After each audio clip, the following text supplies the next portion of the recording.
Russia has been cut off from Starlink, and Ukraine now has a devastating edge on the battlefield. 715,000 Russian troops are about to pay the price for Putin's invasion. But this isn't just about technology. What we're witnessing is a complete tactical shift that will turn southeastern Ukraine into a kill zone. Russia's soldiers are already shooting each other in confusion. Command and control has collapsed, and Ukraine is exploiting this chaos with surgical precision. In the past week alone, Ukrainian forces have liberated 3 villages in Zaporizhzhia Oblast, pushing Russian infiltrators out of gray zones that have plagued Ukraine since early 2025. But here's what makes this truly devastating. Ukraine isn't trying to recapture massive amounts of territory. They're building something far more lethal. Let's break down exactly what's happening. On January 27th, Russian strike drones hit a passenger train in northeast Ukraine, killing 5 civilians in the Kharkiv region. This terrorist attack finally pushed Elon Musk to act. Following the assault, SpaceX shut down Russia's access to Starlink satellites. Ukrainian terminals were whitelisted, Russian terminals were blacklisted. The effect was catastrophic. Russian units reported 90% loss of internet communications overnight. Soldiers who had relied on Starlink for everything from command coordination to identifying friendly forces were suddenly operating blind. The chaos was immediate and deadly. Russian military bloggers admitted that losing Starlink had undermined frontline positions by making battlefield management nearly impossible. Friendly fire incidents surged. Soldiers got lost in Ukrainian territory. Without GPS navigation and secure communications, Russian forces became sitting ducks for Ukraine's drone operators. This communication breakdown set the stage for what Ukraine is doing now.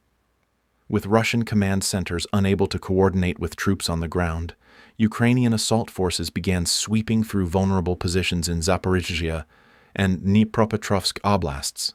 These regions had become gray zones filled with Russian infiltrators who sneak across the front lines disguised as civilians, a war crime under international law called perfidy. Ukraine amassed a powerful force backed by US-made tanks, Swedish armored personnel carriers, and infantry fighting vehicles. Their mission: clear the infiltrators and reclaim the gray zones.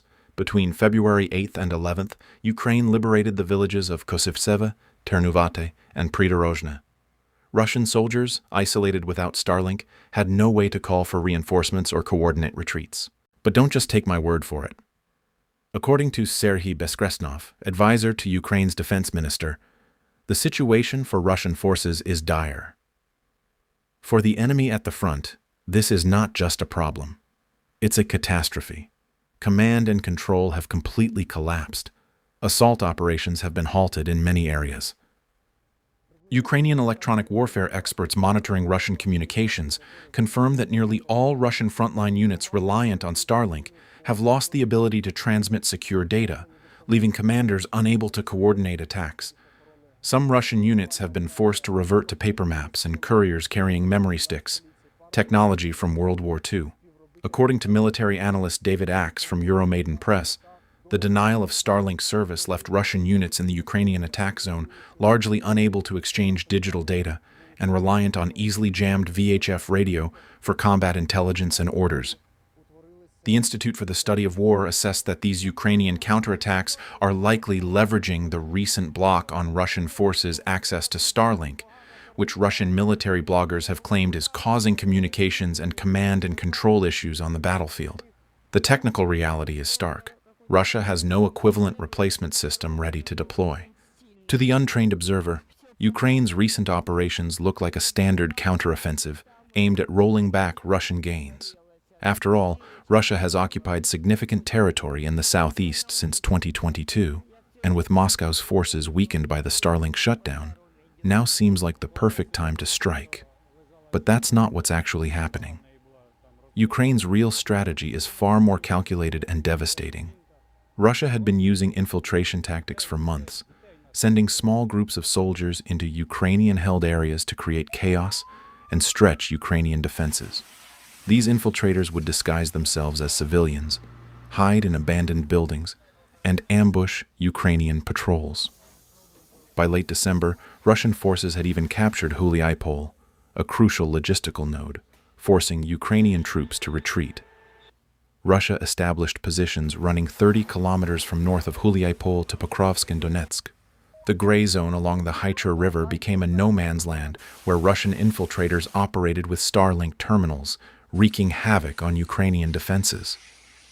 But when Starlink disappeared, these infiltrators became stranded. They couldn't navigate, couldn't communicate with command, and couldn't coordinate with other units. Ukraine's assault troops moved in quickly. At the cost of one Australian-donated M101 Abrams tank and one Swedish PBV-302 armored personnel carrier, Ukrainian forces ejected Russian infiltrators from 5 settlements, including positions on the far side of the Haicher River. The gray zones aren't gray anymore. They belong to Ukraine. And this is where the devastating part begins. Ukraine isn't pushing deeper into occupied territory because they don't have the manpower to reverse 3 years of Russian gains. 715,000 Russian soldiers remain in Ukraine, and any attempt at a major offensive would result in massive casualties on both sides. So instead of attacking, Ukraine is transforming. Those newly liberated gray zones are being converted into heavily fortified defensive positions. Trenches are being dug, dragons' teeth are being placed, mines are being laid, barbed wire is being strung, and FPV drone operators are establishing kill pockets. This fortification strategy is brilliant, and it's rooted in lessons Ukraine learned the hard way. Back in May 2024, after the fall of Avdiivka in the Pokrovsk region, Ukrainian soldiers complained bitterly about inadequate defensive lines.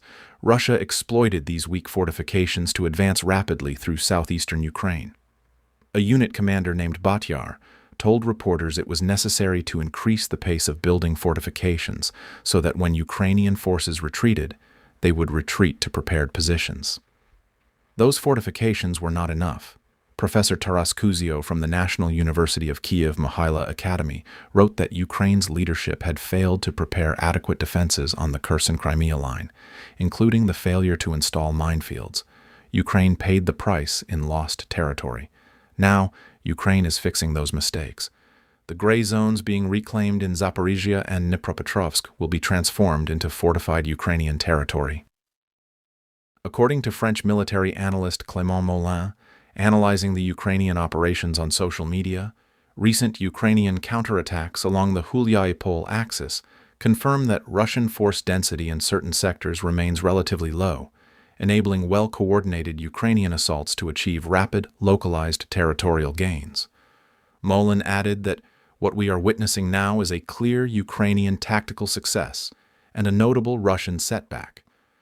Russian forces were unable to translate their earlier operational achievement of crossing the Haicher River into a durable foothold. Mollin clarified that the Ukrainian attacks were not a counteroffensive, but rather a clearing operation with the objective of establishing stronger defensive positions. Ukraine's priority is to secure the Haicher River and Pokrovsk approach, buying time for further fortification improvements.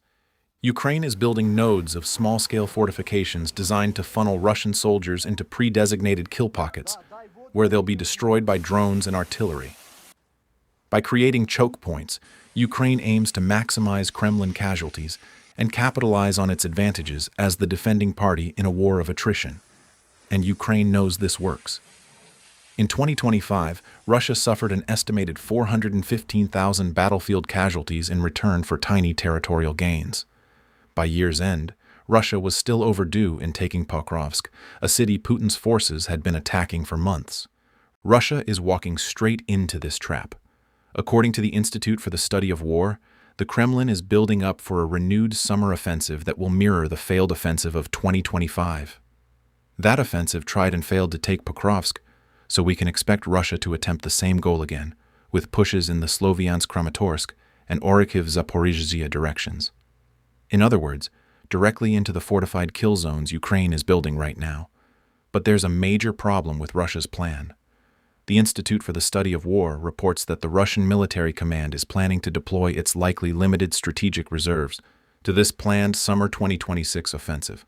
However, ISW assesses that the Russian military likely lacks sufficient reserves to both adequately prepare for such an offensive and achieve the offensive's objectives.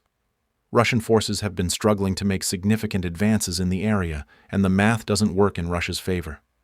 Based on Ukrainian General Staff data analyzed by ISW, Russia suffered 416,570 casualties in 2025, roughly 78 casualties per square kilometer gained. Russia seized 4,831 square kilometers in Ukraine in 2025, about 0.8% of Ukraine's territory, at an astronomical cost in Russian lives. Russia has burned through its experienced soldiers. The average Russian recruit now spends as little as 10 days in training before being sent to the front lines as cannon fodder. Russia is out of skilled troops. It's simply sending meat to be ground up against Ukraine's defenses. In January 2026 alone, Russia lost 31,700 soldiers, about 9,000 more than the country was able to recruit. Ukraine's commander-in-chief Oleksandr Syrsky has set a target of increasing monthly Russian casualties to 50,000. If Ukraine achieves this, the 715,000 Russian troops currently in Ukraine will be ground down in just over a year. Ukraine's strategy is to make the casualties entirely one-sided. Rather than launching risky counteroffensives that would cost Ukrainian lives, Ukraine is creating fortifications that will inflict massive Russian losses with minimal Ukrainian casualties.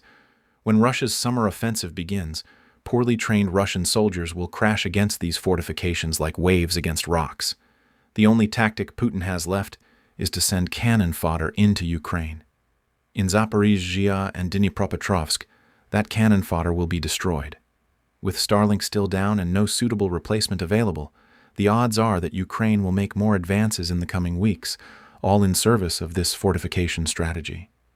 2026 won't be the year of Russia's victory. It will be the year that 715,000 Russian soldiers pay for Putin's failures. What we're seeing in Ukraine isn't just a tactical shift, it's a strategic transformation that will define the next phase of this war. If you want to stay updated on Ukraine's battlefield strategies, subscribe to stay ahead of the curve.